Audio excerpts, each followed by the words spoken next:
Oi, no vídeo de hoje eu vou falar de uma técnica que eu apelidei carinhosamente de arremate temporário. Quando eu comecei a fazer pintura de agulha, eu achava um saco ter que arrematar o tempo inteiro para depois ter que pegar a mesma cor de linha, colocar na agulha e continuar bordando. Eu achava que eu perdia muito tempo fazendo isso. Tinha paciência. E aí eu comecei a ver no Instagram umas gringas que faziam um negócio que era, elas pegavam tipo 50 agulhas, colocava um tom de linha em cada agulha e deixava elas espetadas no canto do tecido, e aí, quando elas precisavam de uma cor específica, elas iam lá, pegavam aquela agulha, bordavam, não precisava mais daquela cor, colocava a agulha de volta, pegava outra agulha com outro tom e continuava bordando e assim por diante. Eu achei aquilo muito prático à primeira vista e eu fui tentar fazer. Só que comigo não deu muito certo. Meu Deus, virou um caos na minha cabeça, porque era muita agulha junta com muita linha, junto com o bordado, junto com o bastidor, enfim, muita coisa acontecendo pra minha cabeça, e aí eu não me adaptei muito bem a essa técnica. Então eu dei uma certa simplificada nela, e hoje é o que eu apelidei carinhosamente de arremate temporário, que a gente usa uma agulha só e várias linhas. E aí não fica tão caótico assim. Fica um pouquinho ainda, mas não tanto. Eu até fiz um Reels no meu Instagram, resumindo esse rolê todo. Inclusive, se você não me segue no Instagram, siga lá, @AssimSejaBordado. Vários Reels úteis. Propaganda. Enfim, eu fiz esse Reels sobre isso no meu Instagram e surgiram algumas dúvidas sobre essa técnica, então eu resolvi fazer esse vídeo para dar uma aprofundada mais e responder as perguntas que surgiram aí no meio do caminho. Beleza, e como que é esse arremate temporário na prática então? Aqui vamos supor que eu tô bordando este gatinho muito fofo, tô usando uma linha qualquer, bordando normalmente, fazendo os meus pontinhos. E aí tá, eu vou começar a bordar uma outra área agora e eu vou ter que trocar a cor da linha. Só que depois eu sei que eu vou voltar a usar esse mesmo tom para fazer uma camadinha aqui embaixo. Então o que eu vou fazer para não precisar ficar arrematando o tempo inteiro? Vou vir aqui no avesso, pegar a minha agulha com a linha que eu tava usando e espetar aqui no cantinho, bem rente ao bastidor, puxar tudo e tirar a linha da agulha, deixar ela descansando aí e vou bordar normalmente com as outras cores que eu preciso bordar. Inclusive já tem outras linhas descansando aqui também, esperando a vez delas. E se eu precisar pegar uma cor específica de novo que tá descansando aqui, é só eu voltar aqui no avesso, puxar totalmente a linha e colocar na agulha e continuar bordando.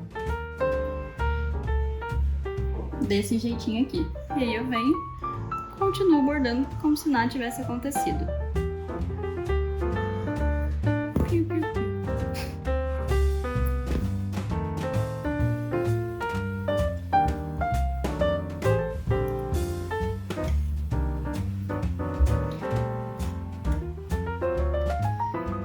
Agora, respondendo as perguntas que me fizeram e dando algumas dicas aqui, a primeira dica é que você, para usar essa técnica, sempre pegue um bastidor maior para bordar do que o que você vai enquadrar. Como assim? Aqui, vamos supor que eu estou bordando no bastidor de 14 centímetros para emoldurar no bastidor de 12 centímetros, que vai ficar menorzinho. Por que eu faço isso? Porque como a gente fica espetando o cantinho do tecido o tempo inteiro, pode ser que fique marcadinho ou que fique com o resto de linha que às vezes não sai. Então é melhor excluir essa parte aqui inteira do seu bordado. Por isso que enquanto você está bordando, você precisa usar um bastidor maior do que o seu bordado vai ser emoldurado. Segunda dica.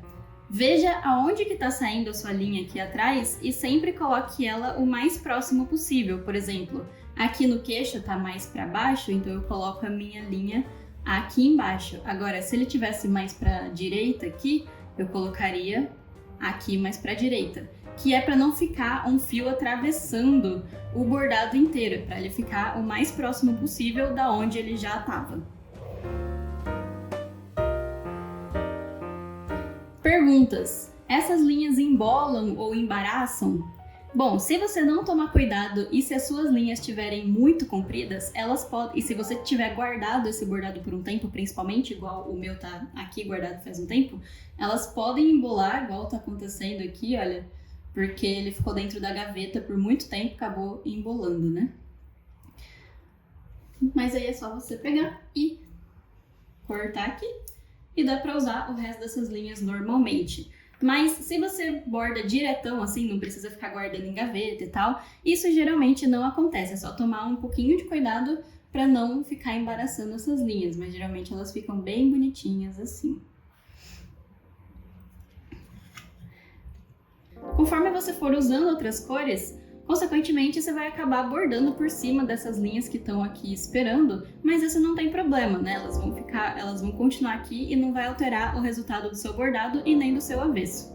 Principalmente porque na pintura de agulha é bem difícil fazer um avesso perfeito, né? Então, a maioria das pessoas que fazem pintura de agulha não estão buscando um avesso perfeito, justamente ele conta histórias.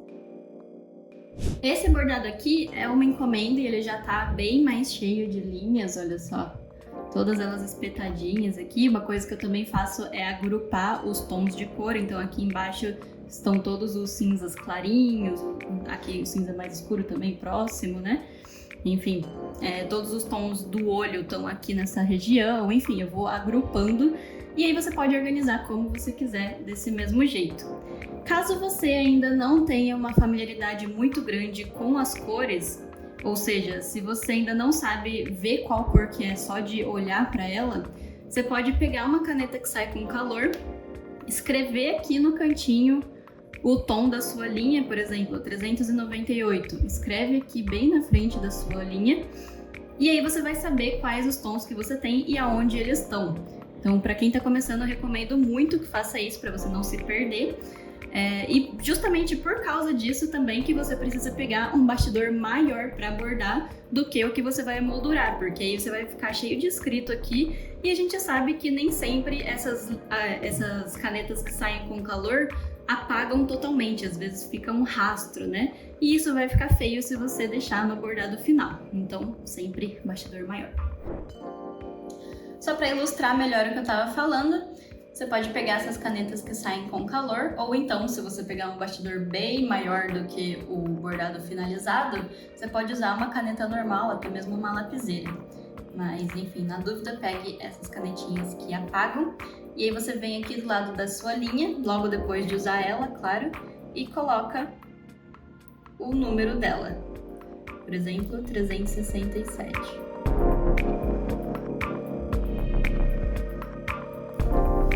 E aí você sabe que essa linha que tá aqui pertinho dela é o 367, e aí você vai colocando todos os tons. Sempre que você for usar essa linha e depois guardá-la de novo, daí você coloca sempre aqui do ladinho do 367. E aí fica mais organizado e você vai decorando melhor os tons de linha que existem. Olha o avesso como tá. E parece caótico, mas enquanto a gente tá bordando, nem dá pra sentir que as linhas estão aqui. O que a gente mais sente são os fiapinhos que ficam soltos, né? Que pode relar no seu braço, mas não é nada que atrapalhe ou incomode. Então você vai bordar normalmente aqui. No final do bordado, quando a gente acaba tudo, eu vou pegando linha por linha que sobrou aqui, pegando, colocando na agulha e arrematando uma por uma, porque aí sim eu faço isso só uma vez para todas as linhas que eu for usar, o que me poupa um bom tempo do trabalho total, né? Imagina se eu fosse ficar arrematando todas elas e pegando de novo depois. E aqui nesse bordado também dá pra perceber que eu pego aqui o cantinho que a linha saiu e coloco o mais próximo possível no canto, né? Pra não ficar passando totalmente de um lado pro outro. Além disso, esse projeto é bem grande, requer muitas e muitas cores, por isso que tá meio caótico assim, mas sinceramente é aquela bagunça organizada, sabe? E você também pode separar por áreas, por exemplo, fez o olhinho, não vai mais usar essas cores, arremata tudo, não precisa deixar descansando aqui do lado. Fez o narizinho, arremata tudo, não precisa deixar descansando do lado até o final do bordado. E assim, consequentemente, porque aí não vai ficar tudo isso. Aqui no meu caso, nesses cantinhos aqui, tá tudo as cores do olho, do nariz, eu não arrematei nada, deixei aí. Então eu só gosto de fazer isso uma vez mesmo no final do bordado e pra mim tá bom. Mas aí se você quiser deixar um pouco mais limpo, né, aí você pode ir arrematando conforme termina certas áreas. Outra coisa importante para falar também é que depois que você termina esse bordado aqui, tem que tomar muito cuidado antes de começar a fazer os escritos ou algum raminho que tá aqui do lado. Porque se eu for fazer esse raminho agora, quando eu olho aqui atrás, olha, tá vendo que eu vou bordar junto as linhas que estão descansando. Só que no meio não tem nada bordado, ó. Aqui não tem nada bordado e vai ficar aparecendo o caminho das linhas, tá vendo? Então eu preciso arrematar todas essas linhas que estão nessa área antes de começar a fazer esse raminho de folha. E a mesma coisa com todos os elementos que estão separados aqui do projeto principal da pintura de agulha. E foi isso! Essa técnica é muito boa para quem faz pintura de agulha ou qualquer outro bordado que usa muitas cores de linha, porque você não vai precisar ficar arrematando o tempo inteiro, você só vai deixar ela descansando ali no canto. E aí vai te poupar um bom tempo. Então comenta aqui embaixo se você gostou dessa técnica, se você achou muito difícil, se para sua cabeça ainda é muito caótico. Comenta aqui que eu quero saber. E não esqueça de compartilhar com outras bordadeiras, porque eu vejo pouquíssima gente fazendo isso por aí, então acho que vai ser útil para muita gente. Não esqueça de se inscrever aqui no canal e ativar o sininho. Até o próximo vídeo!